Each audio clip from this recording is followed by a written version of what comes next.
For a tailored crop and pasture management program and to plan your seed, ag chem and fertiliser, find your local PGG Wrightson technical field representative at store.pggwrightson.co.nz. And welcome to the show, Derrick Moot from Lincoln University, known to many of our farmers that are listening and watching, particularly in the agronomy field, and all of your work that you've done, Derrick. Thank you very much for joining CountryWide Connect today. I picked up on a good opinion piece that you put together, Derrick, on your upset with the cut to research funding. I'd really like to understand, how long did you see this coming for and the writing on the wall? Well, I think we've had a problem with research funding over my whole professional career. There's been a reduction, sort of small knives cutting continuously.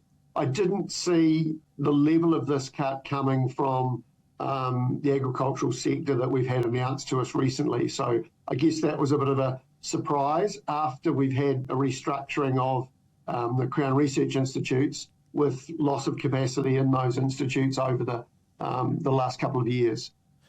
Derrick, what's that cut mean in practice? I mean, 56 million. What, for out real world, what does it mean? What's it going to look like? It's going to mean we lose scientific capacity of the people who underpin and don't do the sexy stuff in agriculture, but do the stuff that keeps us going. I think an example would be clover root weevil that many of your listeners will be aware of. Well, we need the capacity for people to be able to respond very quickly to those sorts of incursions. And it takes a multidisciplinary team of public good scientists to do that. I wasn't involved in that process, but it was a real win for New Zealand agriculture by the fact that we could get a parasitoid in quickly, we could get it adopted, we could get it out, and the people that did that don't necessarily do the most sexy work that's going to be a new widget. They're just doing a really solid job that underpins our economy. So what's your conversations been like with Mr. John Roach on this topic, Derrick? Well, I think John has a job to do, and his job is to get the messages out there for where the funding direction is going to go. My job is to look at where I think there might be some issues and try and highlight those, and that's what I'm doing with this piece. I'm saying, look, we've got a $60 billion economy in the primary sector, and the amount of funding we're talking here from a government budget perspective is not very big, but it's a lot of money when you take it out of our bioeconomy and out of the sectors that actually underpin and support that economy. That brings in, 80% of our export income? I think it's slightly short-sighted, and we need to think about where that money might come from to ensure those people can continue doing the work that they do. It's not sexy work often. It's work that delivers behind the farm gate. And I guess that's my biggest concern, is that a lot of the work that is done in New Zealand is very specific. So the solutions for someone farming in Northland are quite different from someone farming in Southland. And we need the support network of scientists and extension people that can provide that advice locally, because we're an incredibly diverse country, and it is local solutions for local problems. And that's a very different situation than if I'm in the US and I've got thousands or tens of thousands of hectares of wheat. It's Derrick, a different environment. Sorry, normally an announcement like this, the government will try and rationalise it and give a reason why. What was the rationalisation? What were the reasons they gave for this cut? Well, in this case, it's a transfer of money. It's a cut from one area to open up another area. And the area they're wanting to open up is the technology for prosperity pillar. And I understand that. I'm as excited by anybody as some of the new technologies that are around. But I think we need to have caveats around that. Not every technology is going to work. And our fundamental science capability needs to be maintained while we do some of that work. Everybody's excited by AI, but let's not forget that we still need animals grazing pastures and people that know how to make that happen. What do you make of the rationale of the Bioeconomy Science Institute and pairing it up with more commercialisation outcomes to fund science?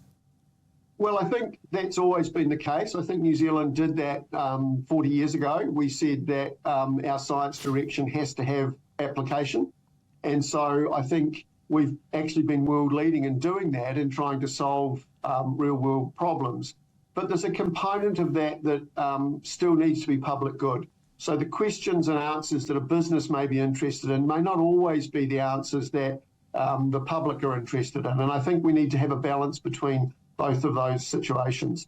So I've worked a lot with industry, providing solutions for them, but there are other pieces of work that we do that are public good work, and that's the bit that I think could be left behind in this process. Yeah, understood. Well, so you talk, I understand you're shifting or transferring the money, but what will that mean for the researchers in the field that they're going to lose that funding? Will we just lose them? I suspect we will, and if we don't lose them, we'll lose the next generation coming through. You've got to think of our Crown Research Institutes, as I still remember them before they've got into this new bioscience economy group, the BSI. But, you know, they do a lot of work training young scientists as well as developing solutions for problems. And what we'll do is we won't attract the people into the industries and into the science careers that we want. A science career, you know, it's a long-term commitment to a particular area. We take a lot of training to train a scientist, and then we're looking for them to have a career for 20 or 30 years. They're not going to quickly go and change and do something else. Suddenly I'm a plant pathologist, so I can become an entomologist. It doesn't happen.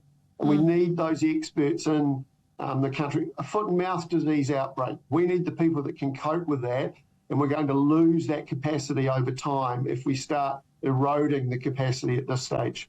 It's interesting because they've already had 134 positions cut since their establishment of the mega merger, and you're saying that the funding was or wasn't in place to understand how to right size it, or is this also from a university capability perspective as well?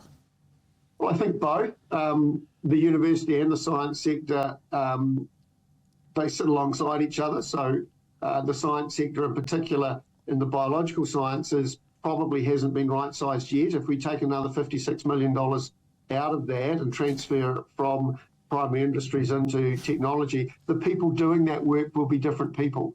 And so I think we will see more cuts as a consequence over the next 2 or 3 years of a decision to take $56 million out of that primary industries and bioeconomy component. Is there any ability for the sector to come back in and support this research? Is there work being done on that? I know that's, you know, of course, you know, who's going to pay, but is there, you know, is it seen as that important that the sector could come in and support it? Well, I think some of it will, and I think some of it does. The sector does provide finance for that, but there's an element of this that is public good, that the public should pay for, that the taxpayer should pay for, and the taxpayer gets the benefit from. The taxpayer has benefited from the biological economy that New Zealand's had since we've been instigated. And so there is some commitment that's got to be made by the taxpayer in addition to the industries. And the industries will have different priorities from what public good science might be. And also you need that expertise for things that may not immediately seem apparent. Yeah. You can't expect the sector to be funding an entomologist throughout their career. That's public good science, that's public good money that needs to be put into that. Yeah, absolutely. What do you think this means for science education and the academia of young ones coming through, Derrick? Well, I think there's two strands to that. We will continue to educate the agricultural scientists that come through Lincoln and Massey universities, for example, and we will send those people out to be good ambassadors and do a good job in the extension and management areas. And often those are the people that populate our agribusiness community, and we will train them as best we can. But the fundamental science component, the ones who will stay, the small percentage that would come on and do PhDs and then look for a postdoc or a science career, we're going to be struggling to encourage that group to continue on in that sort of direction when there's this uncertainty around career prospects. Yeah, they're probably the same people would probably still want to come into the into academia, but they would they would obviously focus on where the potential money is, right, where they can get research grants.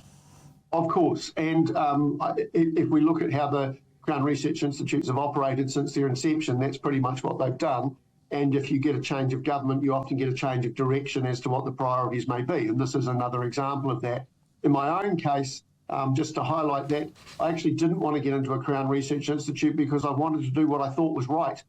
And the university gave me that opportunity because as long as I was doing research and educating, then I could do that. And so the area that I was working in and have worked in for the last 20 years has really not had any public funding at all. It just was never a priority. But from an industry perspective, I would suggest it's made quite a large impact. And that's the sort of research that would disappear out of the system as we move away from there. I don't think anyone would disagree the impact that you've had, Derrick, on the farming sector, on the smell of an oily rag. And we really appreciate you actually, making a statement about this, particularly when it seems like every election they go in and promise and completely continue to underdeliver in agricultural research, which is a real worry. I agree.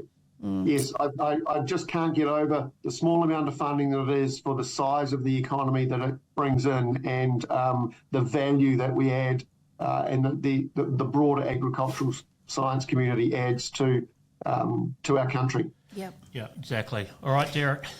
Fantastic, mate. Really appreciate your time. Thank you. Keep writing it and we'll keep talking, eh? My pleasure. Every season brings new challenges. PGG Wrightson works alongside you in the field, delivering practical agronomy advice where it matters.